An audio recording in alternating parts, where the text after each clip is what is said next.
Hello and welcome. It is Peter Vaughan of Cardboard Alchemy, and we're here for another Friday day, whatever time it is at a board game publisher.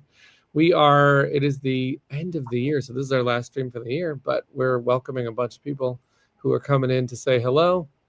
Hi, everybody. Thanks for joining us. We got some happy holidays from all over the world here. That's awesome. And Rosie, our comms manager, is going to be coming in just a second. We're going to talk about games that we want to play over the holiday break, games that we're playing this weekend or next weekend, games that are good for New Year's Eve. I don't know. We're talking about what you want to play. We could also answer any questions about the games we make at Cardboard Alchemy, Flamecraft Duels, which is going out all over the world, and Andromeda's Edge, Critter Kitchen, and so forth. Upcoming games like Whisperwood and Flamebound, whatever you want to talk about. Thank you for coming. This is my favorite part of the week where we get to just chat. Hey, it's good to see Mike. Faith, who helped us out at PAX Unplugged and Gen Con this year. That's so nice.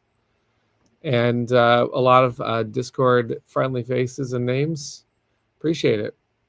So we actually put out 2 updates this week with the status of our games, but we could talk about those. We crowdfunded. If I look back at 2025, which is a big year for us at Cardboard Alchemy, we turned 5 years old, and we launched 2 Kickstarter crowdfunding campaigns this year, which is a bigger than average amount for us. We normally do 1 a year, so we doubled. And we also increased our staff by nearly double. I don't think it's quite doubled, but it was quite a bit of change this year. So, and look at that, we have Game Toppers in the house. We have lots of friends. 5 years old, that's correct. Hello. Oh, we also had, thank you very much. Googs points out that we had our first con booth ever. There was a lot of firsts in 2025. We have our first small box game, I suppose you could say, our first travel size item. Not to say that Andromeda's Edge is not travel size, but it's a little bit more compact. Flamecraft Duels. Are you ready to come on, Rosie? You're all good? All right. Mm-hmm. Welcome. Hello. I love the hat. Yes, it is. It's the kind of weather in the UK where the temperature keeps changing. So sometimes I'm hot, sometimes I'm cold. It's delightful. Yeah, hi everyone. How are you doing? This being our last stream, we'll talk about the things that people talk about at the end of the year, which is board games. Right? I'm about to play 40 board games this weekend. What? I'm not. Okay, so there's this thing that's turned into a thing, right? Because I have I share Christmas with my ex-spouse, so we alternate whether or not my son is with me, and this year he's going off to somewhere else, and I was going to be alone, so I called up some friends and said, "Can we play board games for Christmas?" And they were like, "Sure." Because it turned out that their spouse has a trip and another one's taking care of a sick parent. And so it just works out that we can just solidly play games. And in order to figure out what games we should play, we actually used a new site this year rather than just spitballing between each other. We used a site called Game Night Picks. And on Game Night Picks, what you can do is everyone can submit games, and then you can say if you own them, and if you're going to teach them, if you're going to teach them, you can also then rank them. And after everyone's done ranking, it auto sorts everyone's ranking and tells you what games you should play first.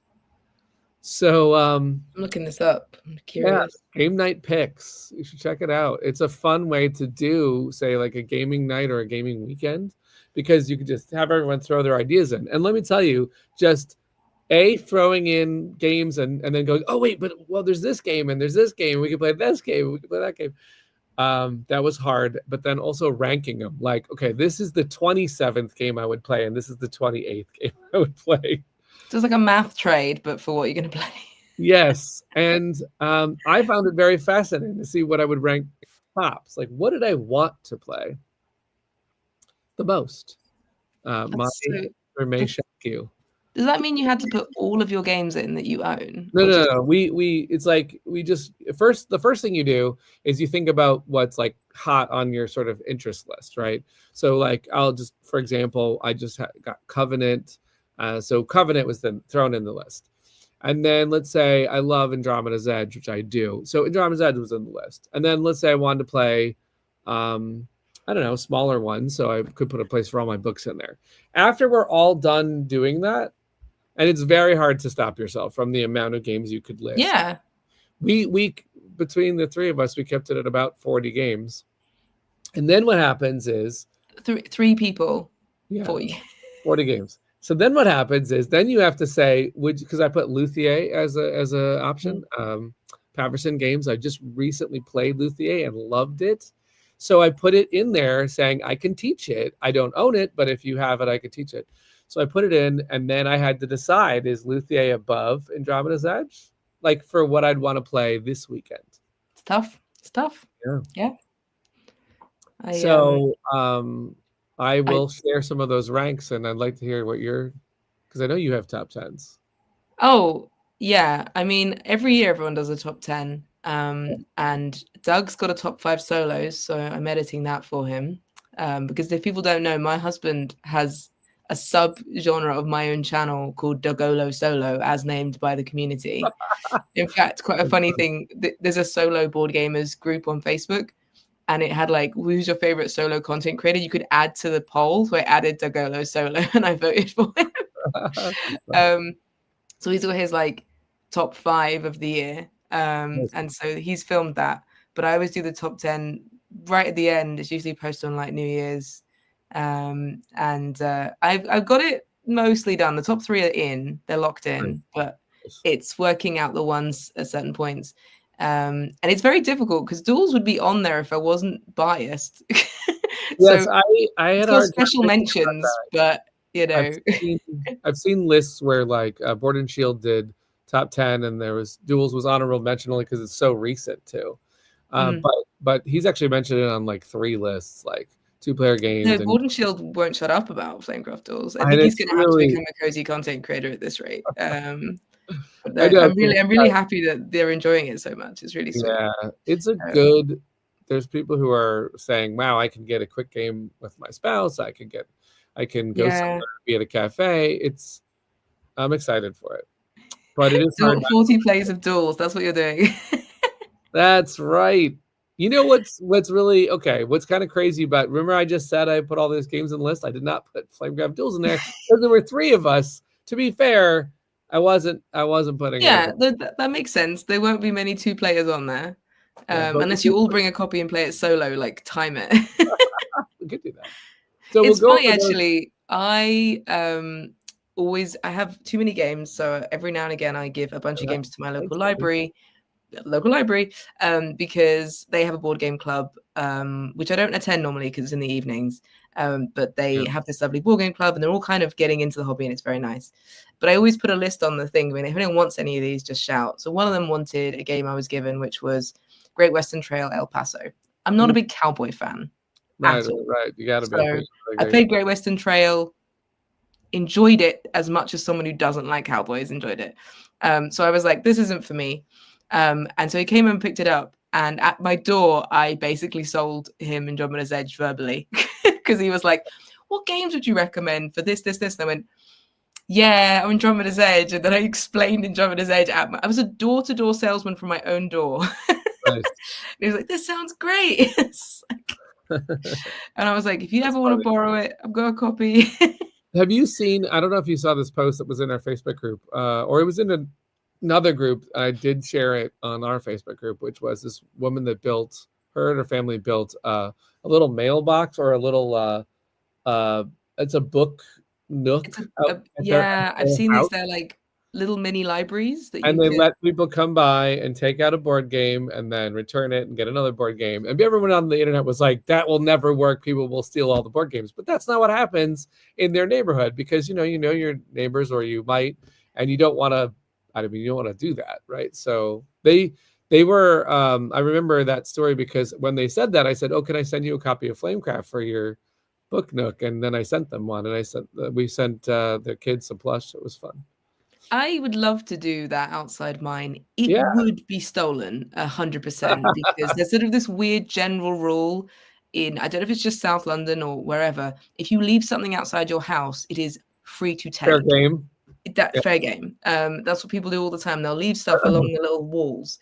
But I think what the good way to do it would be, you can get those like Airbnb like locks or some kind of lock, and you just told your WhatsApp group for the road the code, Oh, that's and people nice. could just go in and for the road.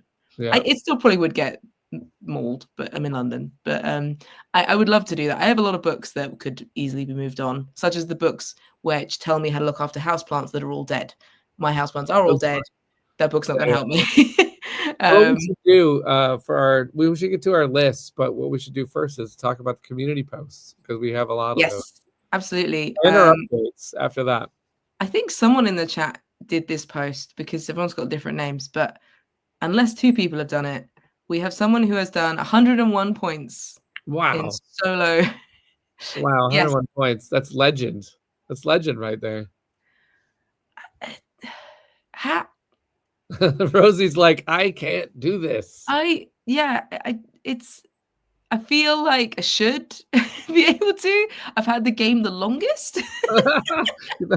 You've had the most chances to pull I've this literally gone to parks and played it solo, but there was no ranking system for a large part of the time when I was playing it. I just completed it. So right, I may have done 100 and we just don't know. We just don't know. We just don't know.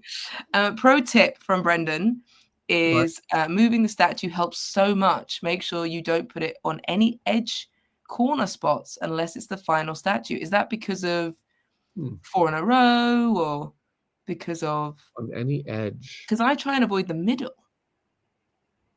Yeah, because I'm a little confused by that because on the edge you've got say only a lane of 3, which means if you put it on that edge, there should only be one foursome that you're blocking, right? I don't understand why you would avoid the edge.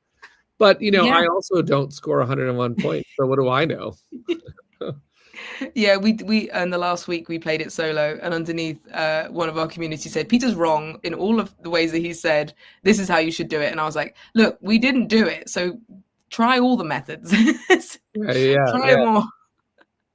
But yeah, very, very interesting. Listen, I was just following Manny's advice about you don't have to fire up the bread dragon and the crystal dragons as potential advice. Which we didn't do a great job of not doing. We definitely did have to fire them up.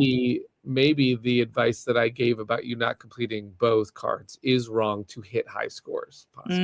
True. But that requires I guess that requires good position on the board and the confidence that you can hit every card that comes out. It's risky. Yeah, it's very risky. Yeah, maybe the method of saving cards is too slow. Maybe. Possibly. We shall see. Everyone live stream your solos, and then we'll know the method eventually. Yeah, there we go. I love people working out the strategies. Hive actually has books written about it, so I'm hoping for books written about the strategies of duels. Oh my god, that's so funny. We also have this lovely photo of. Oh, that is Impy. That's such a great photo. It's so cute. Look at that mysterious object flying across the tree. I know. Curious. Is it a bird? Is it a plane? Can I tell you something funny that happened yesterday? Is that I played games in the studio last night, and at one moment, both games had bees in them that were happening. Can you guess what 2 games were being played at the same time? Honeybuzz? Honeybuzz was not one of them. But I did think about getting Honeybuzz out so that there could be 3 games with bees going on at the same time. Hive? Hive was not one of the games. Apiary. Apiary was one of the games. That actually, at my studio, Apiary has been pulled out almost 3 weeks in a row by people. It's amazing. Bears and bees? And then the other one is one that I didn't get to play, but I saw people playing it. Pergola. I actually own it and still have not unboxed it. I played it though. I played it a bunch of times, and then I bought it, and now it was very cozy looking. It's on a lot of lists at the moment. I watched the Dice Towers Winter Spectacular, and it was up there on a lot of lists. Yeah, and it's a very simple game. It's beautifully simple. Very satisfying. It feels like you're literally doing a jigsaw puzzle. That's what it feels like. Yeah. I love the way you get like the little shovels and spades and you put them in your container to indicate how many turns you have. It's very visually appealing. Really nice production. It's really nice. And this is possibly one of my favorite ideas ever. I love this photo. You know that? I've been a long time fan of Elf on the Shelf, and there were no duels around when I was being an elf around my house. So I bet our elf would have loved a game of duels. I think you should leave like a puzzle out, like solve it. Yeah. Get this move done, and then it gets done by the next day. Finish the game. That's funny. Oh, I love it so much. But yes, I've never Elf on a Shelved, other than because I worked in content. There was for kids and families. We made a lot of ideas for Elf on a Shelf. So I have set up Elf on a Shelf that has never been used, such as little footprints and things. But I've never had anyone discover it in the morning. But I think it's very funny. Yeah. Moving on to Critter Kitchen with this amazing pie. Look at that. Is it a pie or is it a quiche? It looks like they said cake, a birthday cake. Oh. But I love that was the requested thing, was to get the cookie cutters to cut up shapes for the top of a cake. It's very cute. It must be like a custard cake or something, but it's very cute. Love it. The cookie cutters should be in form right now. Everyone should be making gingerbread ones. Creativity out there is fantastic, and Critter Kitchen is about to have what I hope one of the biggest years, because it was it came out this year, right?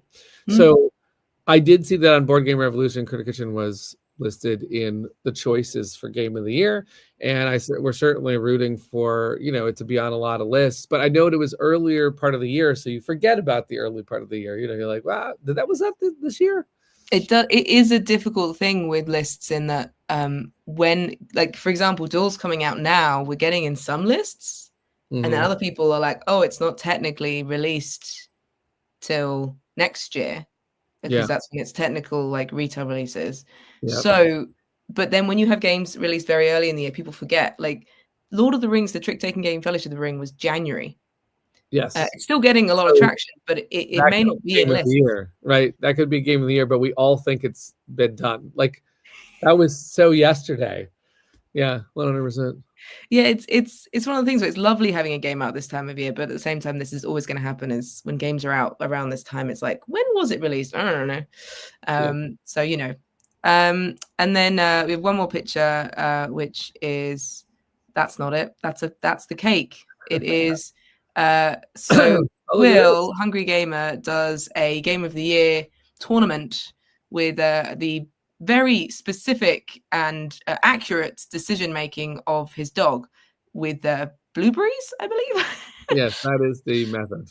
Put blueberries by a game. What will Beatrice choose? Beatrice has a camera on, and there are 2 games, each with a blueberry, and it is whichever game that Beatrice chooses first goes into the next bracket, and then that goes on, and then that is how the official most accurate Game of the Year is picked in the board game sphere. Absolutely, yes. And Andromeda's Edge won last year, by the way. Andromeda's Edge, I know it has a lot of other accolades, but it did get Best Game of the Year by Beatrice, which we don't know if that was because I conditioned Beatrice when I visited to love Andromeda's Edge and associate it with blueberries. I'm not sure if that's we actually hid blueberries in every copy of Andromeda's Edge. Kitchen actually did not win this year's, but it was a prize. The deluxe edition was a prize, and I joked around with Will that, it's nice that this prize was Critter Kitchen and a dog. Yeah, it's very sweet. Beatrice. That is the most spoiled dog on the internet. And that dog is I'm gonna visiting. That's where the 40 games are happening. So I'm gonna set up Beatrice to like Flamecraft duels for blueberries. I don't know. Yes. We'll work on it. Like a picnic. It'll be fun.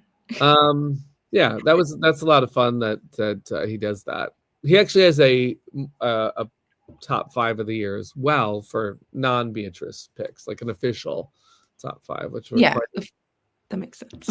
Yes. And so it's do you have any numbers yet? Any games in your top of the year yet? Are you So thinking about it? I did think about that as you've challenged me to. I don't normally do top tens because two reasons. One is, as a publisher, all I'm thinking about is Whisperwood right now.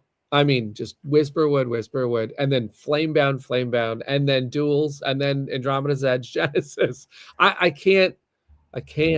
But so I haven't played the breadth of like a review channel, right? So then it makes me go, well, I like, for example, I only got Luthier in last week. So if I said, oh, this is game of the year, but I hadn't played Luthier yet, and I found out how fantastic it was. So then I feel like I just feel like my list is incomplete. But there are two games that I have thought of that I definitely think would be in the top 10, potentially in the top 5, because I keep trying to introduce them to people. And that's like what's gone through my head is if they're not like the depth that I would normally pick, right? For example, I just played Covenant. I loved it. I had so much fun. I'm going to play Recall this weekend. My typical game is heavier. But if there is a game where I keep saying to a group of people, you should play this, you should play this, you should play this, we should play this, bringing it out over and over and over again, I think that means something, right? It means like that game. There was only one game I traveled with to PAX. Like I was thinking, oh, what if there's some downtime and there's a couple of us at a restaurant or there's something, we're at the hotel and there's a game that everyone's like, let's play something. What am I going to bring, right? This is the game that I keep bringing over and over and over again. Nice. It's just so accessible. It's so quick. It's so engine buildy fun, right? It's for those who haven't played, you're building a grid of 9 cards, and you have a castle area and a village area, and you could draft from either of those 2 types of cards. And there's fun artwork that's very French, and it's cartoony and it's got whimsical, right? It's a whimsical theme. And you're just building this combo where every single card out of the 9 that you draft has a power and has an end game condition. And that's just so much fun to think about. You're like, oh, I'll take that one, and then I'm going to shoot the moon for all cards that work with that one. Or I'm going to take that one primarily because I'm out of money and I can't afford all the good ones. But there is a combo where you could go for ones that cost nothing and kind of you could kind of get the poor villagers as well. Or you can go for the high-ranking nobles, but they cost a lot and they'll bust you out of funds. It's a very stylish game. It's very cool. It's so good. That's on my list, but I think the other one that is the Barnes & Noble game of the year that would also be, I think, my top choice. Because I keep introducing it to me. I keep saying, this is great. This is so cozy. This is so fun. It does say cozy on the box. It does. Yeah, look at that. Alex Cutler has some decent games coming that came out this year, right? Critter Kitchen, which we talk about, designed by him and Peter C. Hayward. It would be on my list if it wasn't ours, so I can't put there. But Place for All My Books I did not publish, so I get to gush about it. It's fantastic, and he co-designed that with Mike McKelsick. It's very cute. It's great. I luckily got to have a chat with them about it before it was made. Mostly, so some publishers reach out to me just to ask me about marketing cozy games because that's the thing I do. And just recently, I've had someone else reach out to me to be like, they come from a different world, like books or something, and they want to work out how to do board games. But sometimes it's board games trying to work out like book talk or something, which is very interesting. So I had a lovely chat about it, and I saw the art early on, and it's absolutely beautiful. Is Naomi Lord, I think the name is. Yeah. And it's exactly the kind of art you'd expect for a bookish game, and I can see lots of people joining the hobby or finding this game outside of like board gaming, just seeing it in a shop and going, well, whatever that is, that looks like they would love that, So I think I really like games that are accessible and pull people into this cult that we've created. So here's the question. You play a lot of games and you have seen many of the games for 2025. So what would you put on the many of the games I would be interested in? I have to be really specific because I have not played some of the games that you've played because I don't have much time for big heavy games, or I don't make much time for them. It's just me and Doug like 99% of the time. Sure. But my top 3, this is a spoiler because I will be doing a top 10. My number 3 first is Railroad Tiles. Okay. I can see you definitely liking that game. I'm a massive fan of Railroad Inc. And I played it at Essen the year before.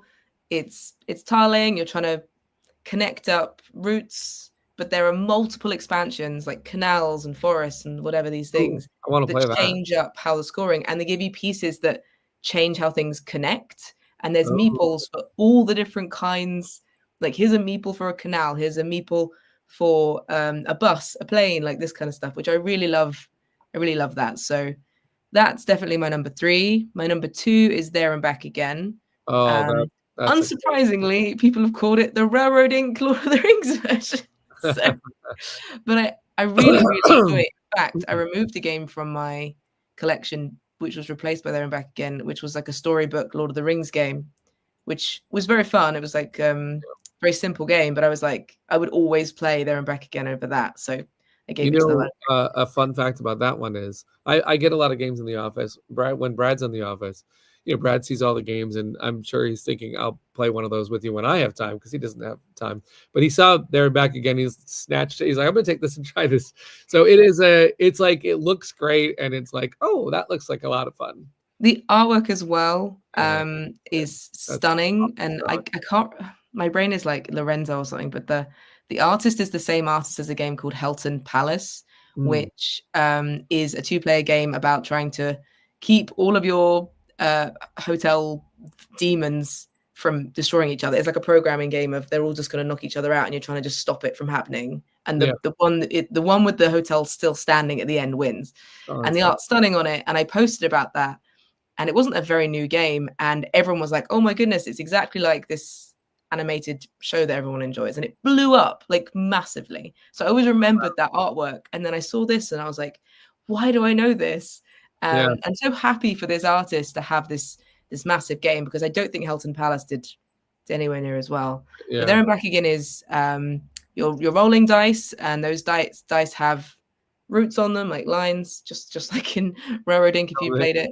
But it's a book, so you're going through the story of the Hobbit. So you start with the first pages. You're trying to get all the dwarves to the house, Bilbo's house, in order, like, but with bread. Yeah, they have to have food, and they got to get there before you get there, or something like that. Yeah. And then the next page will be you have to deal with some orcs maybe, and there's a fantastic one for Gollum's riddles, which is actually using polyomino shapes. So you roll this number dice, and it gives you polyomino shapes, and you're trying to surround all the riddles to solve them first. It's Reiner Knizia, shocker that it's a great game. And it's just so satisfying. It's very cute, and I'm not really surprised it's on a lot of lists. Reiner Knizia makes my other version of like the Lord of the Rings game classic from way back when, that's cooperative, is one of my absolute all-time favorites. I was never that fussed about Lord of the Rings games or even IP games for a long time. And then Lorcana kind of ruined that for me, because I was like, damn it, I really like Lorcana. and then all these amazing Lord of the Rings games come out of the woodwork. Yeah, so I'm like, and speaking of that, you know what? Same studio, Office Dog, that puts out or Asmodee, that puts out There and Back Again. On my shelf, the other game that keeps getting picked is the Fellowship of the Ring, the pandemic style. Fate of the Fellowship. Yeah. And I think Fate of the Fellowship would be on a lot of people's top lists as well. It's trying to make a top 10 that's not just like Lord of the Rings, Lord of the Rings. I know. And I haven't played it yet. It's in the office, and people go, oh my God, it's amazing. You have to play it. You haven't played it? Oh, I've actually taught it to some people, and I'm not amazing at teaching bigger games. I'd only played it a few times before. And I taught it to Adam Blampier, who does Blamco. And he put it on his top 10 list, and that's my copy. Like, my copy's famous now. It's on this video. I just really love how all the characters and the story still is in it, even if you do a completely different turn of events. I particularly like the Boromir's. So each of the characters have a goal, and you may have that goal, you may not have that goal. But if you have the goal for Boromir, he has to die, but he has to die with people around him. Oh, wow. He can't just die. He has to be seen. So 2 people have to get to him, be like, okay, you can die now. That is a very funny take on And that. then Gandalf again, he gets like wiped off. You kill him, and then he turns into Gandalf the White and becomes incredibly powerful, That's awesome. which is Oh, really I do cool. want to play this. It's very Um, cool. So so, yeah, but I distracted you from your number one spot. my number one's already been guessed. It's Cozy Stickerville, and I knew it would be my number one the second I played it, because it's now going to reviewers all over. So I was very lucky to be one of the first reviewers to feature it, and it's actually the same people as There and Back Again. And so they kind of arrived around the same time. I had no expectation of what Cozy Stickerville would be, and Yeah, I you opened it called up and I it. went, yeah, called it. It's not surprising, but It's I will interesting say that because a sticker-based legacy game was not on my cards for this year. yeah, And and I wouldn't have put it. I actually when Corkleton said that, I was like, no, it's not going to be your top one because as charming as it is, I'm like, I didn't think that it would. I mean, it's amazing that it took over that spot. That tells me I better start playing my copy immediately. yeah, you should play I have 2 copies of it now because Yeah, you can play it through 20 times and then that's it. yeah, So 10 times on one board and 10 times on the other, but it's just got the exact sense of humor and I've been like around so much. creative joy that I love about, say, Stardew Valley. And there's something about the sticking everything down. It's very satisfying. And yeah, I mean, one of the things I always say is that the decisions you're making are like a choose your own adventure, which I love choose your own adventure stuff. And so, you may not decide to build the fire station, but that also might mean that your house burns down. And I just think that that's really funny. That is really great. I can't wait to get an adventure in that one. You know, the other one that I think that's on my list to play because I've been playing a lot of. I've also been playing a lot of Iridia. So I have not gotten to Vantage, but I've heard a lot of people rave about Vantage as well. Yeah. My friend has a copy we really want to play. Yeah, But yeah, it's bigger, so you've got to learn it. and I you will say know, Coast Stickerville isn't officially out this year. It there was you go. It's next pre-released. year's top game. However, it has to be because I think because it's a legacy game, I'll have completed it in a few months. By the Yeah, time I get to the end of the year, I'm not going to be thinking that it was released this year. So I yeah, thought it's my game of the year. Everyone go and enjoy it when it released in February, rather than yeah. I'm not going to talk about it until end of 2026 when everyone's already got it. And Yeah. so that's You why. know, another game that's on top list that I did get to play in 2025. I don't know that it would be on my top list, but I did enjoy it. And it's this racing game with a hot dog in it, right? Hot Streak. Hot Streak. It was very interesting and very fun. Like I had a blast, and I think some people are saying like, no, that is game of the year for sure. Oh, it's very good. I really like the production. I actually remember when the guy who runs CMYK came up to me at Gamma, which is early in the year, and just pulled out the box and pulled the board out like, Yeah, the went, board goes look at like a this. And I was like, what retractable is window this? screen, right? That's clever. The Very cool. characters are charming. The concept is great. I mean, it plays a lot of groups, right? And it's Yeah. actually done by a designer that used to be in LA that was in my playtesting circles. So I'm really happy for him. Yeah, no, it's very good. And if you watch the How to Plays, they're actually I think Quinn's does them, who used to be in Shut Up and Sit Down. And they're Yeah, edited by my friend Jen Bingham. She does all like the filming and everything. So they're very good quality. You should definitely go yeah. watch them so you know exactly how to play it. Though it's very simple. And if you like Camel Up, you will love Hot Streak because it's So got the yeah, camel so up. what I need to do over the next couple days is really dig into the big heavy games and figure out which one of those should be game of the year because that's my For mission. sure. Yeah, Yeah. yeah, absolutely. So I have a few games left to play from Essen because Essen happened, took home about 25 games, then very shortly afterwards got sick. Then PAX happened, got sick. So I haven't actually played any of those. So I said to Doug before, I just want to make sure. So I've actually been playing a game called Daydream, which oh is this yeah, that's beautiful roll and write Sudoku-esque lo-fi styled game with a soundtrack and everything, and it's beautiful. It's from this French studio called Disto Games or Disto Studio, and it's very, very sweet. Even like the little fabric rubbers to take off the white, what a cloud shaped. It's very yeah. beautifully done, and there's all these additional. It folds up like concertinas. So you've Hmm. got one board where you could just play a quick game. You could open it up and do a bigger game or full, and Oh, they that's have little expansions in them like Polaroids and stars and moon shelves and stuff. So there's additional ways to play it, and it's That's very cool. beautifully done. That's So I've been amazing. playing that a lot over the last few days to assess where it would land in the list. But there's a lot of games to play. I want to play a Wild Venture Oh yeah, because I I have played really should that, play that. and I have introduced that to a lot of people as well. It's quite good. And there was another game on the list that I want to play before I would lock be it bringing in. that to my 3-player game marathon, but it's 2-player. So. Oh, and Cafe Barras I got. Oh yeah, kids table No, I board. don't know if it came out this year. It might have. It is. It was at PAX, I think. So. Um, By the way, yeah. Mark mentions Galactic Cruise, and this is where my brain gets very hazy because I think that's last year, right? Although I love Galactic. Yeah, because they did an expansion online this year. So Right. But I unless still it, love no, Galactic actually, it may have Cruise. come out early this year, and they went. See, that's the thing about the beginning of the year, right? It is very hard to remember if it was a 2025 release. This is why BGG exists. So there you go. But I'm going to tell you now. I'm going to tell you what I ranked top on my gaming weekend, because the answer may shock you. Can you have any idea? Because here's the thing: we put 40 games in, and I could tell you what some of the 40 are, but can you guess what I would have ranked number one? The Gang. The Gang's interesting. I do like The Gang. I do like poker quite a bit. Is it small? Is it big? Like it is big. You would 20 definitely questions. It's big. It's big. Is it like 4 hours? It's play? Not 4 hours. 2 hours? 2 hours is fair. Okay. Look at that. Mike is saying BGG says Galactic Cruise is 2025. In that case, let me just throw that right back into the top 10. I love that game. Luke was a playtester for. That's really Oh, cool. that's great. Yeah, it's a good one. Good, really cool. Good engine building. Do I know it?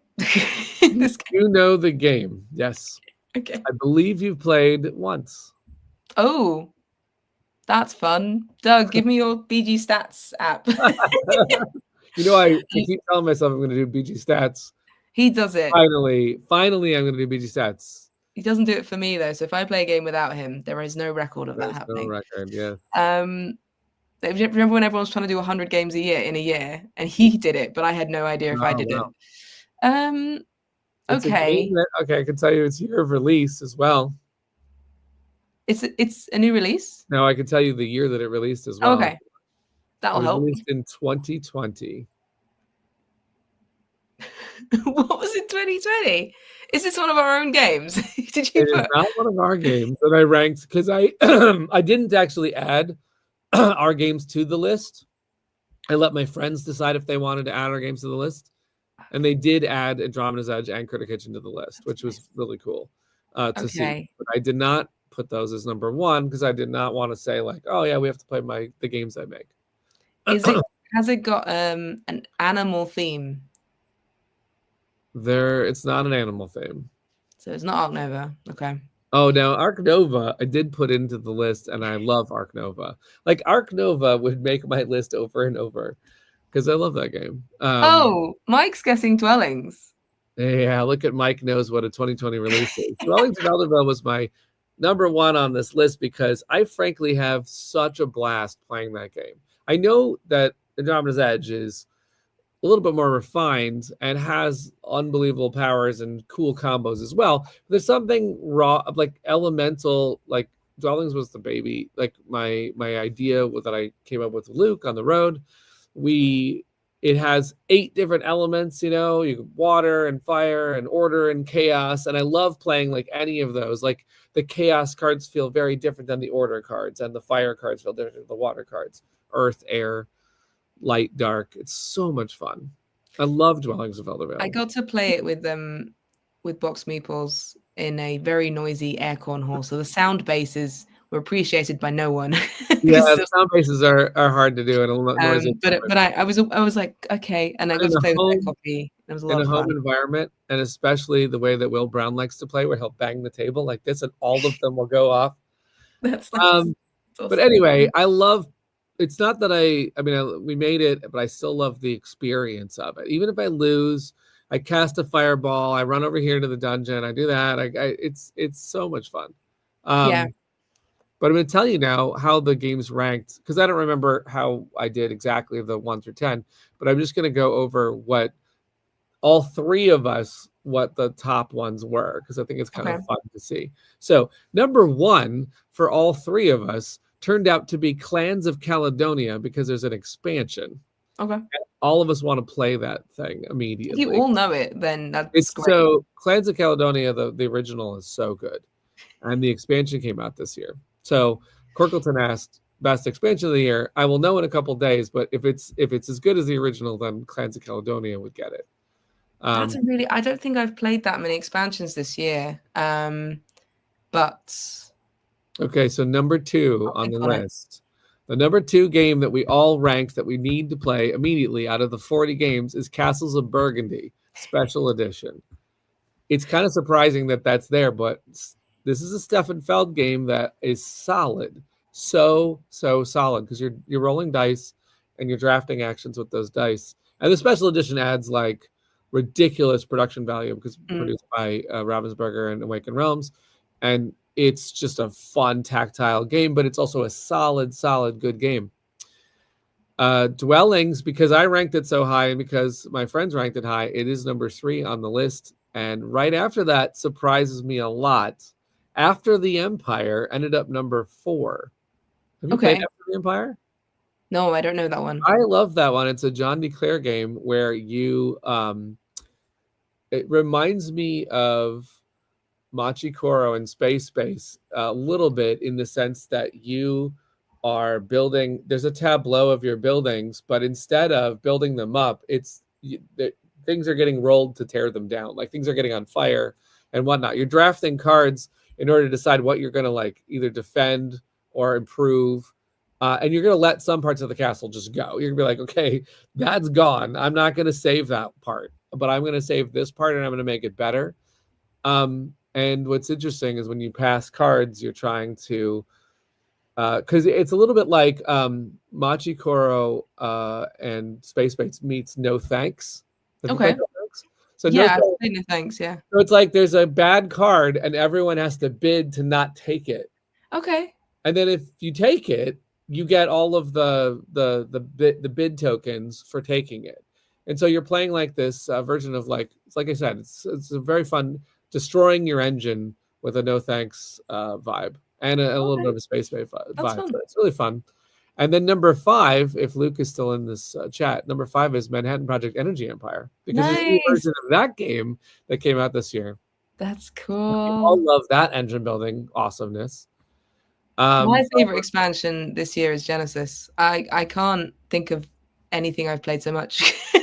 Yeah. And I genuinely would always include it. So I can't, even though I'm incredibly biased, I joined Cardboard Alchemy after Andromeda's Edge was made. Sure. So I feel like I have a little, I could get away with it. That's a game. Yeah. So Andromeda's Edge did make the list of games we want to play. But that was with the top 5. There were so many other good ones, like, And you're going to play all 40? Well, we're going to try. But all of the games you've just described, apart from maybe 1 or 2, like they sound long. So I'm just they are, but we're going to go not sleep. Solid. Like, how do you? Yeah. We'll see. Yeah, that's amazing. But my question that no one really ever seems to ask into the is, what's your favorite gaming moments, like memories or things that you've had this year? And it doesn't have to be a game that per se you would put up there on a top 10, but it could be like an experience that you had. Because for me, experiences with games are what get people into the hobby. It may be a great game, but if the experience is bad, like something happens, then that puts you off doing things or playing that game again. So what's like a positive or really good experience you had playing a game this year that's like you're very fond of, you'll remember it forever? Well, on the list for sure is the first game I played of Iridia. It was fantastic. It was everything I wanted in that sort of D&D vibe, making a character with friends and then going on an adventure. I think I'm still enjoying it, but it's like starting to be like, oh, it's a grind now to get up a level and stuff like that. But the opening game of Iridia was definitely amazing. Mine was playing CDSK with all of the team at PAX, because I don't play quiz games. I'm really bad at quiz games. My general knowledge is shocking. But we all sat down and played this quiz game where the idea is that if you're not very good at a subject, you just say, "Oh, I'm like a 2," and they'll give you a question that's a 2, and then you'll only move forward 2 if you score it right. And it was really fun, like getting to play with everyone and getting to hang out with the team where we're mostly online. And some of the questions that came up were so oddly specific to me. One was like, I'm in a crowd of Americans, and one was like, what are the 9 most popular like English cities in 2019? Wow. It was just like, what?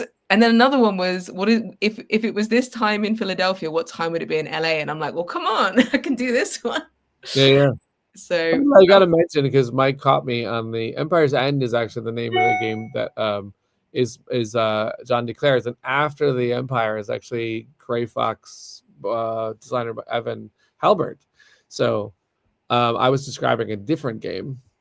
That's okay. We'll play both. We'll get it done. Oh, and Shackleton Base should absolutely have been on the list.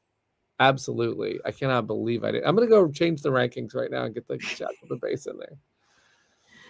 Anyway, moments. You know, one of my favorite moments of the year, Rosie, was with that you were in, is that you got to go to your first Gamma and your first class.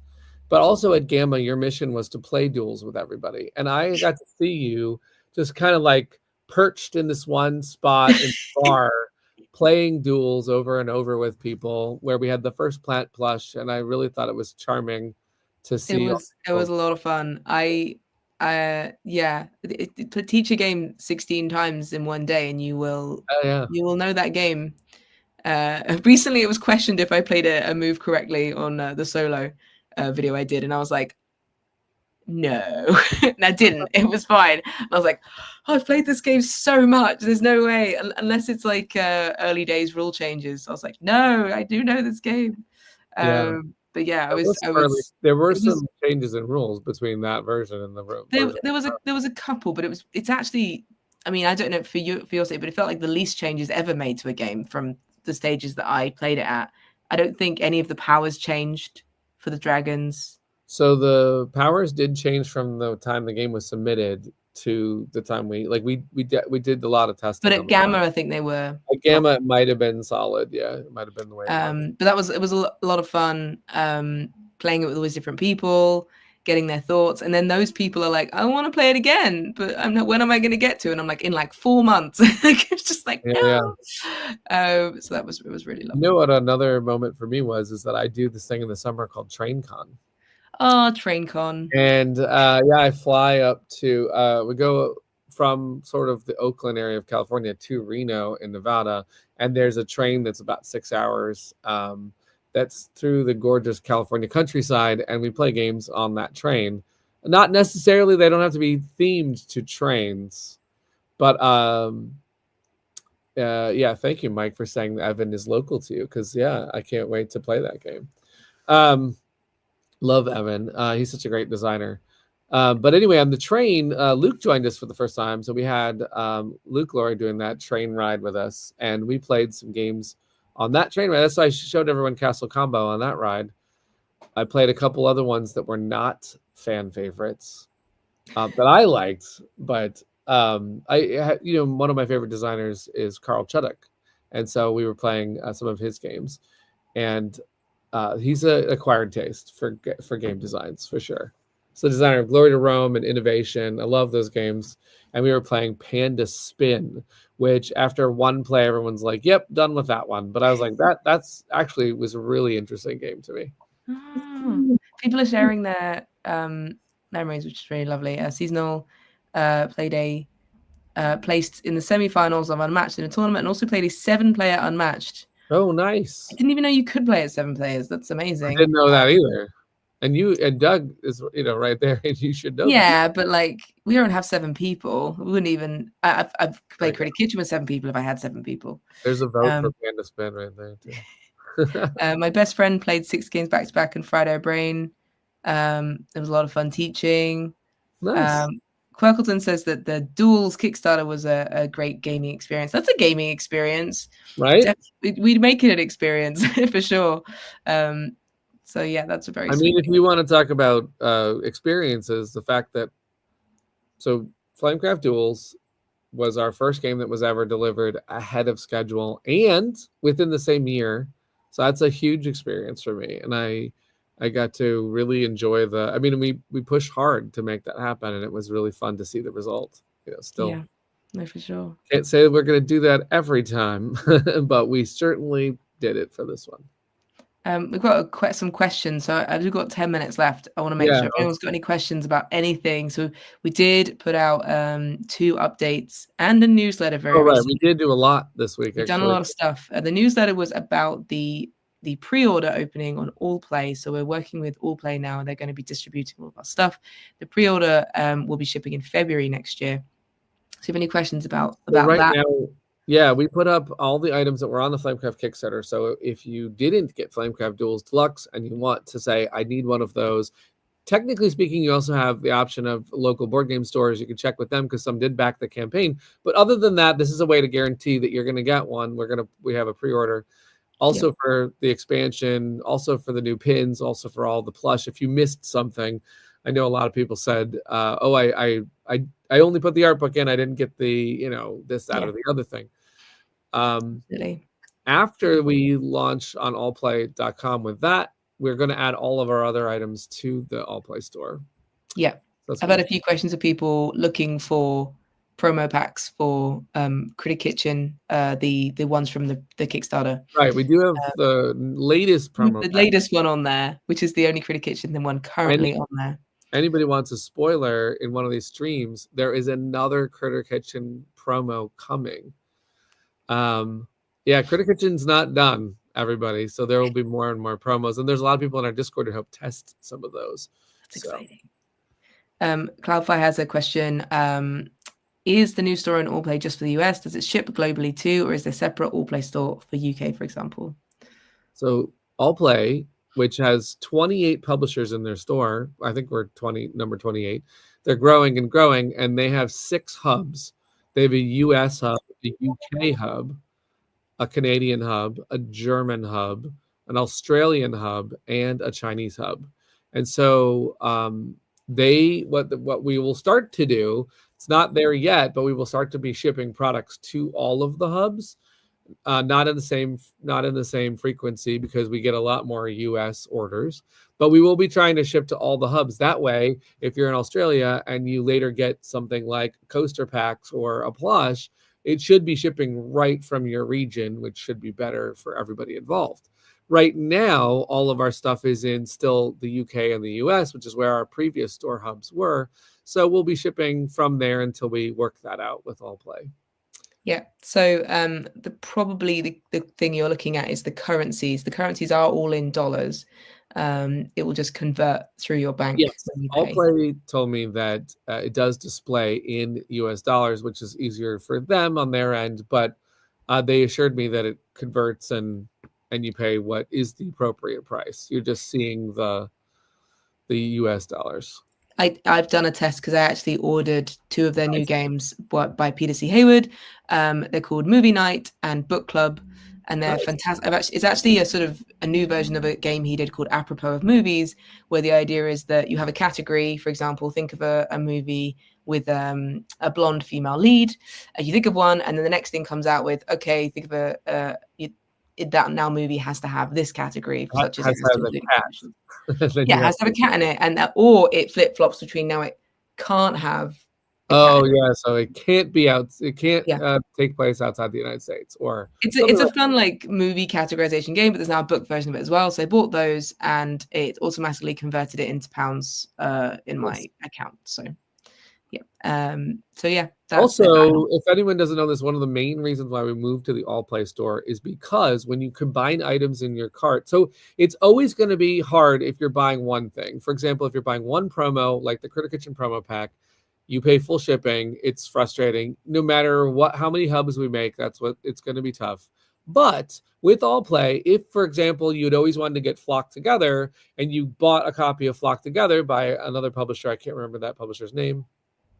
But if you got Flock together, and then you added the Critter Kitchen promo pack, the Critter Kitchen promo pack would not add too much to that shipping because it's already a big game box, right? So it provides a way that you can get more options than just what Cardboard Alchemy could offer. You could get Galactic Cruise, and then you could put a little Wonderland's War in your cart and a little Flamecraft plush, and basically you're off to the races, right? Yeah. Now, currently, I should note that if you put anything Cardboard Alchemy in your cart, it goes into that pre-order window, which means nothing else will ship. So if you put Wonderland's War and Critter Kitchen promo, it'll wait for the Critter Kitchen promo. So beware of that. But once we start the pre-order delivery, will be, plush dragons along with any order you'd like. Absolutely. And people have been talking about the wallpapers. So basically, in the latest update for Duels, which we found out a few hours ago, we put a lot of things in there. It's a really nice read. You should read it. It was written by a really nice person. You did a great job, Rosie. Got some of my best puns in there. I'm very proud of them. So 2 weeks ago on a live stream, yes, you read out a letter that had a description from Indigo Magpie of what they would name their plush dragons if they had plush dragons, and they came with this really beautiful story of these dragons. And Sandara was inspired. That's a really fun noise behind me. Sandara was inspired, and so drew 3 of those dragons. Yeah, we're gonna add it here. Oh, look at that! It's beautiful. So we have Nib, the small and average iron dragon, Papyrus, the paper-loving or paper and scrapbooking-loving plant dragon, and Quartz Quill, who makes beautiful glass pen. Look at the concentration that Quartz Quill's. It's beautiful. It's absolutely stunning, and I don't know how Sandara does it. To be honest, I know that was really fun, and we're going to be reading more. Miho says the link in your mail wasn't working about the art.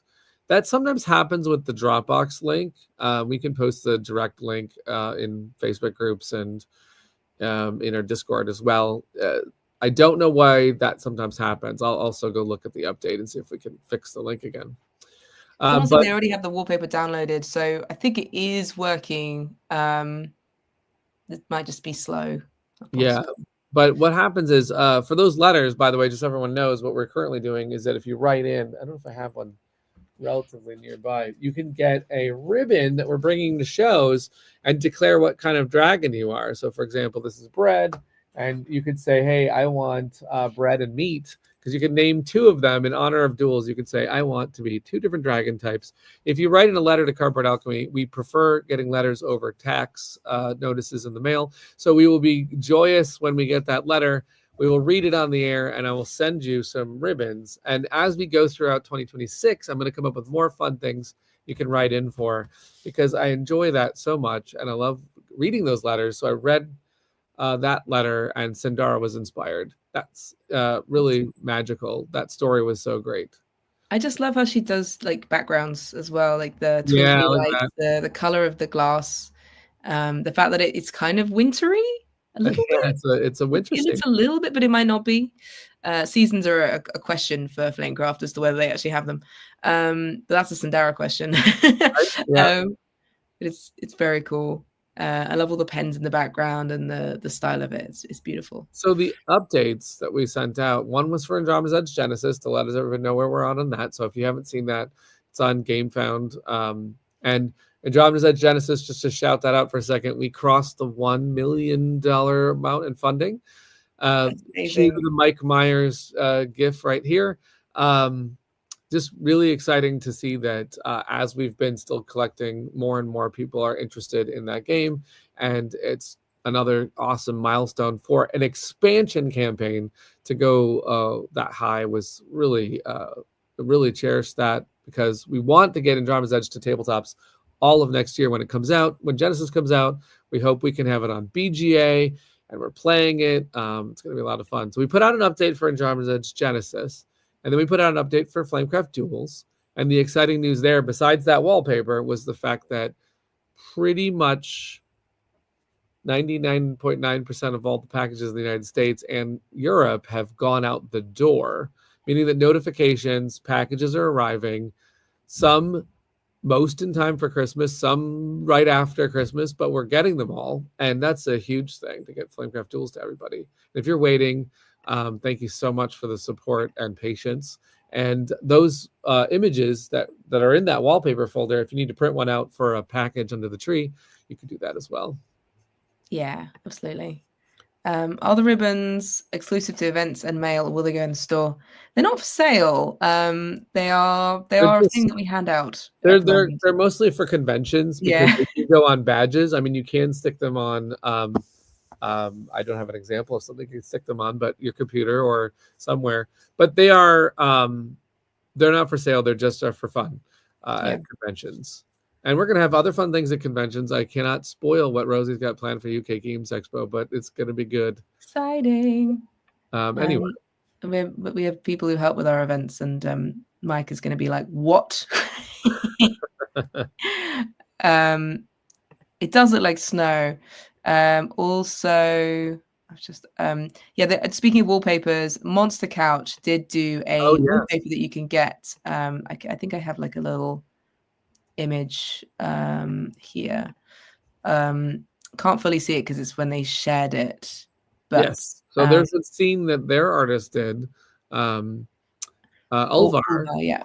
And it's a really warm, cozy scene of the dragon sitting on the monster couch, having a bit of coffee or tea, or hot cocoa, and enjoying the fact that next year, Flamecraft is coming digitally. Like they're all excited to play.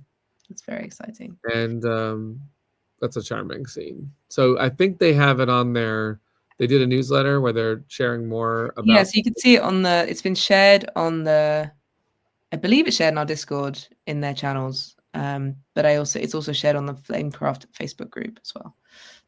So yeah, you can find that there. Yeah. Had an excellent question. Is UKG a definite for Cardboard Alchemy then? Do we have a booth? We do have a booth at UK Games Expo. Yep, I will be sleeping there. We do have a booth. It's actually exciting as we go into 2026. We have Michael Giuliano has been helping us plan our events because we are planning to go to about 10 shows. Not all of them with a booth, but UK Games Expo is probably our biggest booth planned for the year, which is amazing. I'm so excited for that, right? Very exciting. I love the vibe of that show. I've told you that before, Rosie, but it's a really I'm not gonna say chill. It's just like everyone's got the right attitude at that show. Yeah, it's definitely not chill. My autistic friends would go, but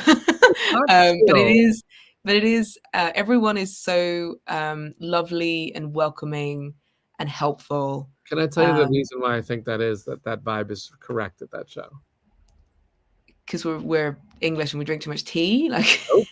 It's because I think everyone on your in your country is thankful to have that show. Yeah, that's true. Just not taking that show for granted, right? Like I think there's people in the United States that like they go to a show and they think, well, everyone just threw like this show is for me and I could be a jerk at this show. I think everyone who's at that show is like, I really appreciate this show is there. You know what I mean? Again, I don't know the exact ways that American shows work still. I've only been to one other than a Gamma. And I will say that a lot of people help at the UK Games Expo. There's many people volunteering, not just to do the fun stuff like demoing and helping run fun things that are happening. Some of them just stand outside it to help you go in, and they hand out magazines and stuff.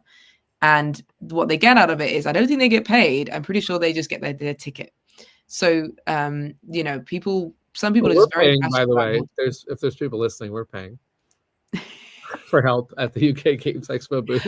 Specifically, the UK Games Expo volunteers are volunteering to do it. The people, I mean, I don't know. I will say that the PAX Unplugged has a great vibe as well. And a lot of it is because the people who sign up to be enforcers, the ones that are running around making sure all the rules are being followed, and they assign an enforcer to each zone so that everyone's got coverage. Yep. And if there's anything that goes wrong, it's got people helping out.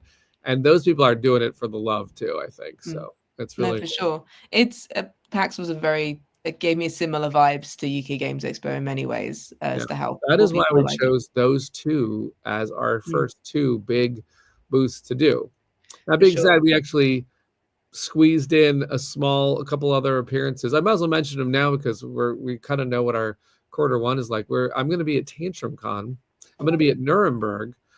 We don't have a booth at either of those, but we are doing we're at Nuremberg. We're talking to other publishers Mm, to license our games. At Tantrum Con, we're actually running something called a Tournameal, where you can sit down and play Critter Kitchen and get lunch. that's very cool. That's a lot of fun. That's going to be really fun. And then we're also we're going to Gamma with a small booth to feature Flamecraft Duels. And then we're going to Dice Tower West with a small booth to feature Whisperwood, because we're going to be playing it and sharing it before it's going to be coming out shortly after. Yep. It's very exciting. It's very exciting. Nice. We will be putting out a lookout for people to help us if they Yes, want and to we'll come post see an demos. official list of as we firm up our year, we can put up the entire list for the year so that you can plan your year for when you'll know whether or not it's going to be Cardboard Alchemy just there doing something special like a Tantrum Con. It's not an official booth, or you'll know which shows All Play will be having our games, because they are actually going to take our games to multiple shows Yep, and have them on our behalf when we're not there. it's very And then cool. we'll also tell you when we're going to go out big, like at UK Games Expo, and do a Yep. big booth. But yeah, All but right. no, I guess off to Christmas and New Year's we go. Yes. I am very much looking forward to the intermittent gap between where I get to play games with Doug. I do get to play games with my parents. My dad falls asleep while we play, and that's fun. And they're also so into harmonies. I think it's just going to be harmonies. I love it, but like 20 times in a row. You So know what? giving up Christmas. Do you know how many of these streams we've done, Rosie, for the year? I mean, we've barely Well, missed we've any, probably done nearly 52. right? So I want to say that one of my favorite moments of this year is this. I really love the time to chat. I love all the people who come in with questions. So Yeah, thanks for being it's here. really lovely getting to chat to the community. Yeah, Like, I mean, we chat on Discord, but it's very nice to get to chat to people. yeah. But yeah, I Wait, no, wait, Impy, I don't have the Harmonies promo wait. yet. There's a promo for Harmonies. Now I need to know this. I actually It's a don't own T-Rex. Harmonies. Oh, I don't own Harmonies yet, but I can't wait to own Harmonies. Yeah. No, I don't have it yet. I was looking for my parents. So instead, I did a gift guide recently, which is doing very well. So thanks if anyone watched it. And on it, I talked about the 3D printed animals I bought for my parents' Harmonies so they can upgrade the cubes to animals. Now, they're not all the animals. I wish it was actually all of the animals. It's Oh, just a that's neat. selection. Yeah, yeah. But I feel like whoever's made those, please make all of the All of animals. them. Yes, Thank you. They don't need to be to 100%. scale. I'll have a giant bee if I need it, Yeah. but it That means you can reminds place a me. little snail instead of a cube, which is very cute. That's why I was so excited when Arc Nova did that components upgrade campaign where they were basically making you could get the zoo enclosures for all the different things in the game. That's makes it a lot of fun. I think they're gonna really like them. I've actually put them inside little organizers for them as well because they came in baggies. So I've made it really nice. That's awesome. So I hope they'll enjoy that because they've made their own score pads, so I can't buy them score pads because they've made their own. But yeah, I'm looking forward to playing more games. That's what I feel like this season is kind of a little bit about. Yeah, for me. And 2025 was a very, very busy and awesome year for us, and we couldn't have done it without all the people who are supporting us and are excited to play these games. And so we're thankful for all of you. And I mean, it was an amazing year. So we can't wait to do more, to come back in 2026 and to make some more games and to make some more fun memories. So yeah, Whisperwood's coming. We did talk about how you can probably start to play Flamebound in the start of the year as well. Yep. To be on our Discord, it's linked below because we'll be doing some play testing. Yep. So it's very exciting. It will be another busy year. Yes, 2026 will also be a busy year. I don't think we're ever going to go. Wasn't no busy. Actually, and we haven't talked a little. When we come back in the new year, we'll talk a little bit more about Flamecraft Duels Standard Edition, which is actually releasing in January, and it's getting its debut at a really big box store. And we also have amazing news for Critter Kitchen at another big box store. we just have so many things cooking, and I'm just thrilled to, make games, make experiences. So we've been working on some very cool things behind the scenes. There's always secrets. whispers, if you will. All right. Thanks, All everybody. right.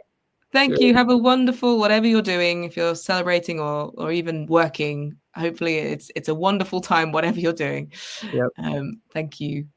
All right. Cheers. And